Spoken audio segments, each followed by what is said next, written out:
నమస్తే అండి. నా పేరు doctor DVR Reddy, senior homeo consultant in Sneha homeopathy.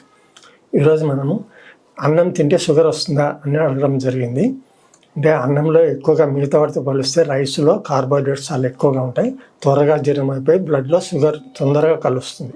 అందుకు రైస్ తింటే డయాబెటీస్ వస్తుంది అంటారు. కానీ అది వంశపారంపర్యంగా వచ్చిందా, మధ్యలో వచ్చిందా అనేది దాన్ని బట్టి చూస్తే ఏం తినకుండా ఒక్కొక్కసారి షుగర్ లెవెల్స్ పెరిగే అవకాశం ఉంటుంది. ఎందుకంటే ఫాస్టింగ్ షుగర్ ఎందుకు పెరుగుతుందంటే లివర్లో ఉండే గ్లూకోజ్ ఏదైతే ఉందో అది ఎక్కువ ఇప్పుడు ఫాస్టింగ్లో ఉన్నప్పుడు కరిగిపోయి అది కార్బోహైడ్రేట్స్లోకి టర్న్ అవుతుంది. అందువలన ఫాస్టింగ్ అంతసేపు తినకుండా ఉన్నా కూడా షుగర్ లెవెల్స్ పెరుగుతుంటాయి ఒక్కోసారి. సో ఇది కారణం. ఆ డిపాజిట్స్ అనేటివి లివర్లో ఉండడం వలన మనకు ఎప్పుడు కావాలంటే అప్పుడు ఎనర్జీ గ్లూకోజ్లోకి కన్వర్ట్ అయిపోయి మనకు ఎనర్జీ అనేది వస్తుంటుంది. సో రైస్ తింటేనే కాదు, కార్బోహైడ్రేట్స్ ఉండేటివి ఏవి తిన్నా కూడా ఎక్కువ శాతం తినకూడదు.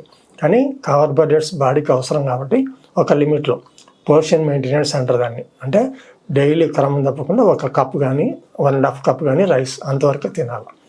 తర్వాత ఎక్కువ కడుపు నిండి తేన్పులు వచ్చేంత వరకు తినకూడదు. 80% మాత్రమే తినాలి.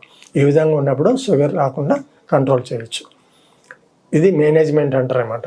దీంతోపాటు స్ట్రెస్ లేకుండా ఉండాలి, మంచి నిద్ర ఉండాలి, మినిమం ఎక్సర్సైజ్ వ్యాయామం అనేది కంపల్సరీగా ఉంటే ఈ డయాబెటీస్ రాకుండా కంట్రోల్ చేయొచ్చు. నమస్తే.